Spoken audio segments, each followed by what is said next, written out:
I'm pleased today to share with you all a detailed situation report today on the status of Bermuda's COVID-19 testing. There are three different types of COVID-19 tests that are recommended by the WHO. First, you have the RT-qPCR test, which is what we're currently using in both labs to diagnose if people have the infection or not. You also have the serological test, and then you have viral genome sequencing, and I will touch on those in a bit. Since the middle of March, Bermuda has been in a position to conduct on-island testing using the RT-qPCR test, and this is with many thanks to the great work of Dr. Desiree Spriggs and her team at the Helix Laboratory.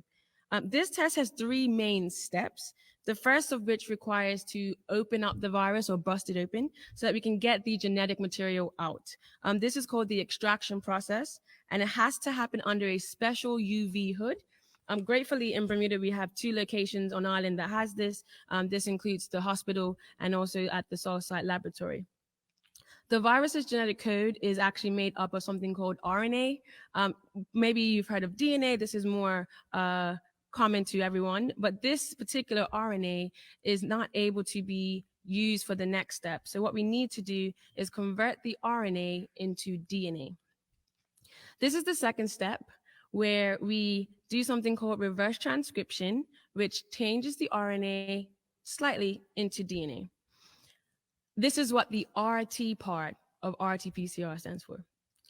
The final step is called the process of PCR, or polymerase chain reaction, which is essentially photocopying of DNA.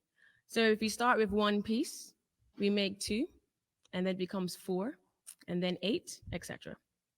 What we do is we use a particular part of our reaction called primers, which are like fish hooks that fish out the particular code of the virus that we're looking to copy.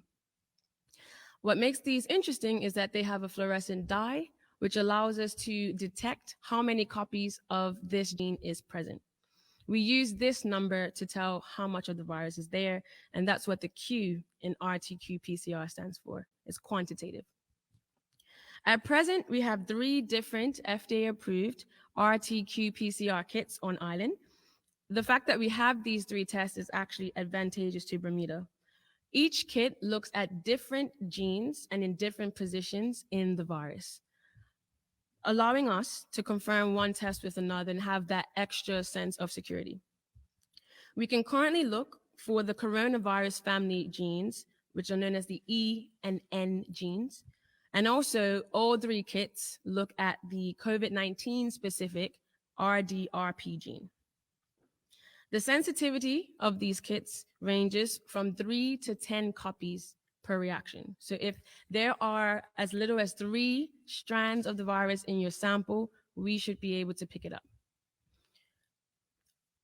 The second type of testing that the WHO recommends is the serological test, also known as the antibody test.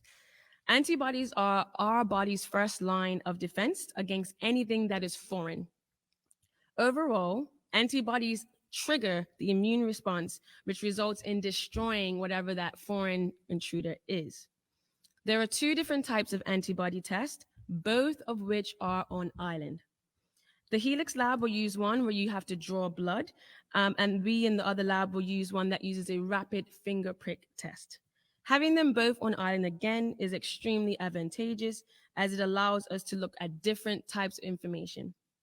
Both tests ultimately let us know if you have already been exposed to the virus. The finger pricked antibody test only takes 10 minutes to give your result, and it looks at 2 different types of antibodies. This is the IgM and IgG.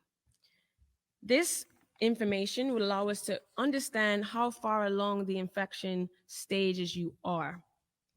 If we test and we only see IgM, which is the first responder, then it suggests that you are in the early stages of infection and that potentially the infection is still in your system. If you have IgG and IgM, you may be a bit further along in the timeline of the infection, and you could potentially still be very contagious. The IgM shows a shorter time response, whereas the IgG is a longer term response. If you only have IgG, then it shows that you had the infection a longer time ago. Now, the rapid test kits that we have on island are very good in terms of their sensitivity. We have already tried them on known PCR positive and known PCR negative people in Bermuda, and it came back 100% correct. These are verified by the Australian Ministry of Health. And as you may know, Australia is doing very well in terms of managing the pandemic.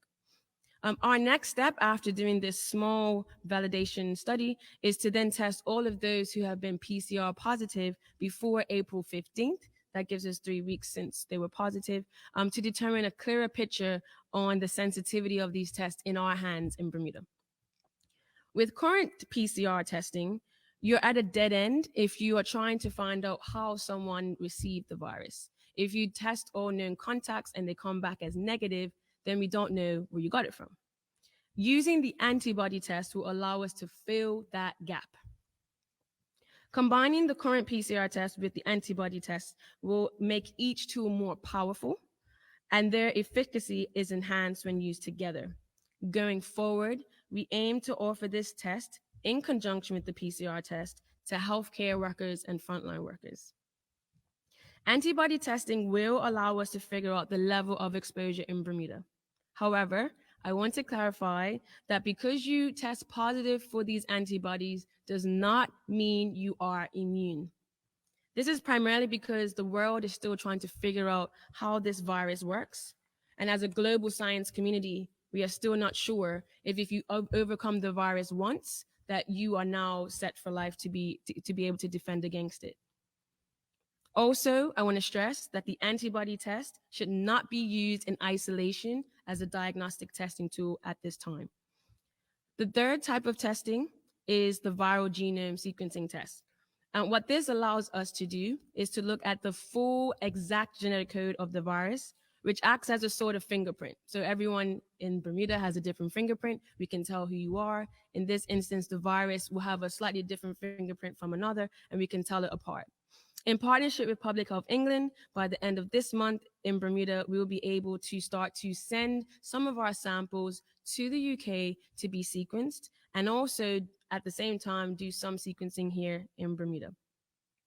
Combining these two methods, one which looks at the long read sequencing, which will allow us to look for any large deletions or insertions that have happened in the virus, as well as the short read sequencing, which will be done in the UK, which will allow us to look at single mutations. This will help us to understand how and if the virus is mutating. I am pleased to announce that in Bermuda, I will train young Bermudians on this new technology called nanopore sequencing, which is actually what I do at the University of Oxford currently. Viral sequencing will help us to see which strains entered the country. It will also allow us to see if when it got here, if it has also changed in those that have been positive. I want to stress, we are not sequencing the people. We're only sequencing the virus that is inside those people that were positive. It will also inform which individuals have which version of the virus and may allow ESU to connect some of the dots of infection. As we look ahead to the short-term future of COVID-19 testing in Bermuda, we want to be in a position where we can actively test the general population for COVID-19. We never want to be in a position where we have to prioritize who gets tested over who. This will help us to identify the asymptomatic population who do not know that they are infected, and ultimately will allow us to combat this virus in Bermuda. Thank you, Mr. Premier. Thank you very much.